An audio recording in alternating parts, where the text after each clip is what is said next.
পালিয়ে যাওয়া মেয়ের প্রতি বাবার রেখে যাওয়া একটা চিঠির অংশ আপনাদের পড়ে শোনাই। মারে, শুরুটা কিভাবে করব বুঝে উঠতে পারছিলাম না। যেদিন তুই তোর মায়ের অস্তিত্ব ছেড়ে ভূমিষ্ঠ হয়েছিলি, সেদিন থেকে তোকে মা বলে ডাকতে শুরু করলাম। তোকে মা ডাকতে গিয়ে নিজের মা হারানোর ব্যথাটাই ভুলে গিয়েছিলাম। তোর মাকেও কোনোদিন মা ছাড়া অন্য নামে ডাকতে শুনিনি আমি। বিদ্যালয়ে প্রথম দিন শিক্ষক তোর নাম জিজ্ঞাসা করেছিলেন।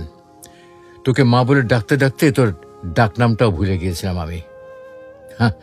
আমি তোর নাম বলতে না পারায় সবাই আমাকে নিয়ে হাসছিল, তাই চিঠির উপরে তোর নামের জায়গায় মা লিখেছি। হঠাৎ করে তুই এভাবে চলে যাবি, বিশ্বাস কর আমি একেবারে বুঝতে পারিনি।